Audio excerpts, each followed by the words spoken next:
మనకి ఆ చట్టసభలోకి వెళ్ళాలి. నా వంతు సహకారం కూడా చంద్రబాబు గారు ఆల్రెడీ చెప్పారు, ఆయనకి క్షత్రియ కోటాలు ఇస్తారని. అలాగే నేను కూడా చెప్తున్నాను, సంపూర్ణంగా నా మద్దతు వారికి తెలియజేస్తాను. ఆయన ఎమ్మెల్సీ వెళ్ళే వరకు ఒకటే కాదు, తెలుగుదేశం కార్యకర్తలకి నాయకులు కూడా చెప్తున్నాం, జనసేన వేరు కాదు, తెలుగుదేశం వేరు కాదు, భారతీయ జనతా పార్టీ వేరు కాదు.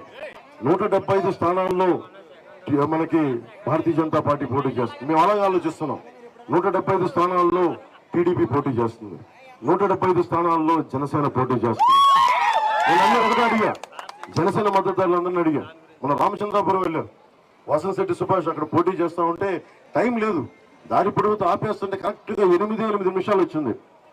శెట్టిపల్లి కులానికి చెందిన వ్యక్తి నాకు ఒకటే అనిపించింది, అబ్బాయికి నిలబడాలి అడ్డంగా వెళ్ళి చెప్పాను. మనస్ఫూర్తిగా వాసనశెట్టి సుభాష్ కేసి తెలుగుదేశం పార్టీ సైకిల్ గుర్తు మీద మనస్ఫూర్తిగా ఆయన గెలిపించండి అని చెప్పి నేను అభ్యర్థించి నేను ఆర్థించి వచ్చాను. ఏం చెప్తున్నానంటే బలమైన నాయకుల సమూహం కావాలి. అలాగే ఎందుకంటే కేంద్ర ప్రభుత్వ సహకారాలు ఇవన్నీ ఎందుకన్నానంటే, మనకి పురుషోత్తంపట్నం ప్రాజెక్టు పూర్తి కావాలి, మన సాగునీరు అవసరాలు తీరాలి.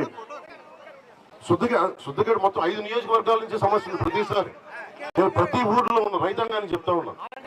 శుద్ధగడ్డ కానీ మనకి ముఖ్యంగా మన ఏలూరు కూడా సమస్య ఉంది, పురుషోత్తంపట్నం ఉంది. ప్రతి చిన్న ప్రాజెక్టులు అన్నిటికీ మూలాధారం పోలవరం అయిపోయింది. పోలవరం కొన్ని పూర్తి చేసే తప్ప కొన్ని అయ్యేలా లేవు. నేను ఆలోచిస్తుంది ఏంటంటే, చంద్రబాబు గారు కూడా చెప్తుంది, ముందు మినీ అర్జెంట్ ఇరిగేషన్ ప్రాజెక్ట్స్ ఏమున్నాయో, తక్కువ బడ్జెట్ తో ఏమి పూర్తయిపోతాయో వాటి మీద వాటి మీద దృష్టి పెడదాం. అది చాలా అవసరం.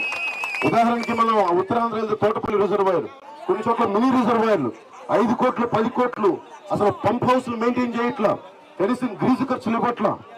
నేను కౌలు రైతుకి ఒక్కొక్కరికి ₹1,00,000 ఇచ్చినవాడిని నా సొంత డబ్బు. మీ అందరికీ రైతాంగాన్ని చెప్తున్నా, నన్ను చూడగానే యువతతో వెళ్ళిపోతాడు, యువత ఉంటాడు అనుకుంటారు, మన ఫస్ట్ తప్పది. నేను ముందు రైతు బిడ్డను, నేను అన్నం పెట్టే రైతుకి గౌరవం ఇచ్చిన తర్వాత అలాంటి రైతుకి అన్నం పెట్టే ఆదుకునే మా మహిళలకి మా ఆడపడుచులకి మేము అండగా ఉంటామని తెలియజేసుకుంటూ యువతకు ఉపాధి అవకాశాలు కల్పించారు.